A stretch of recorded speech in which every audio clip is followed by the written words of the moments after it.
नाशिक सकाळचे संपादक अभय सुपेकर देखील आपल्या चर्चेमध्ये सहभागी झालेत। अभयजी, पहिली संयुक्त सभा ठाकरेंची नाशिकमध्ये झाली होती, कुंभमेळा नाशिकमध्ये आहे, त्यामुळे गिरीश महाजनांनी खूप जोर लावलेला आहे। नाशिकची निवडणूक खऱ्या अर्थानं अगदी चुरशीची झाली होती। तुम्ही कसं बघता या निवडणुकीकडे? कारण मुंबई, पुणे, नाशिक या गोल्डन ट्रायंगलमधलं नाशिक अगदी महत्त्वाचं शहर आहे। आतापर्यंत खरं तर नाशिकवरती सातत्यानं शिवसेना आणि भारतीय जनता पक्ष यांचं वर्चस्व राहिलेलं आहे। अलीकडे भारतीय जनता पक्षाने आपली मांड पक्की केलेली आहे आणि यावेळच्या देखील निकालामध्ये ती आणखी पक्की होईल असं दिसतंय।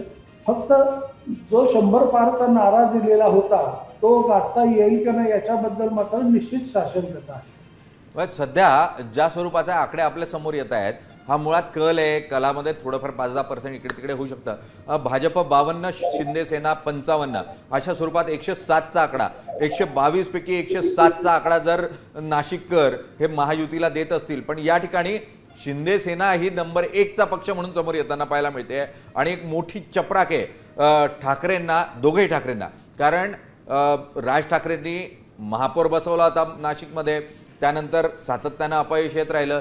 यावेळेला संयुक्त सभा दोघंही ठाकरेंची एकत्रित नाशिकमध्ये पहिली झाली आणि त्यानंतर काही प्रमाणावर तरी ठाकरे सेनेला थोडासा फायदा होईल अशी शक्यता होती, मात्र ती या ठिकाणी होताना पाहायला मिळत नाही। सुपेकर सर, मुळात भाजपबद्दलचा एक अँटी इन्कम्बन्सी दिसत होती। मग वृक्षतोडीचा विषय असेल, गिरीश महाजन यांच्या स्ट्रॅटेजीजमध्ये चूक होती, बंडाळी खूप मोठ्या प्रमाणावर होती, अस्वस्थता खूप जाणवत होती, स्वतः आमदार अस्वस्थ होते। अशा परिस्थितीमध्ये जर हे एवढं मोठं यश येत असेल तर त्यामागचं कारण काय?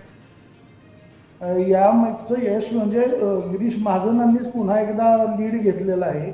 शेवटच्या टप्प्यामध्ये, शेवटच्या 5-6 दिवसामध्ये महाजन यांनी जो विरोध होता तो विरोध कसा मावळता येईल, समजूतदारपणानं काही गोष्टी कशा करता येतील या दृष्टीनं प्रयत्न केलेला आहे आणि जे उमेदवार दिलेले आहेत पक्षानं त्या उमेदवारांचं त्यांच्या प्रभागामध्ये असलेलं काम ते तिथं बळ देताना दिसत आहे।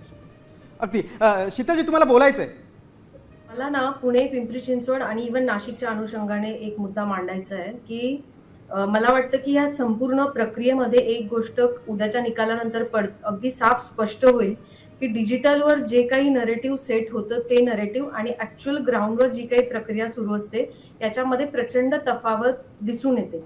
डिजिटलवर मला जाणवणारी एखादी गोष्ट किंवा एखादं नरेटिव्ह आणि वातावरण असं पूर्ण बदललंय असं वाटत असताना ग्राउंडवर तशीच परिस्थिती असते असं खूप ठिकाणी विशेषतः निवडणुकींच्या बाबतीमध्ये होतं आहे की नाही हे पडताळून बघण्याची परीक्षा या निवडणुकीनंतर काही प्रमाणात आपण सगळेच पास करू असं मला वाटतंय, ते नोंदवायचं होतं। महाराष्ट्रातील सर्व बातम्यांचे विश्वासार्ह व्यासपीठ, सकाळच्या सर्व सोशल मीडिया प्लॅटफॉर्मला लाईक, फॉलो आणि सबस्क्राईब करा। तसंच सर्व नोटिफिकेशनसाठी बेल आयकॉन प्रेस करायला विसरू नका।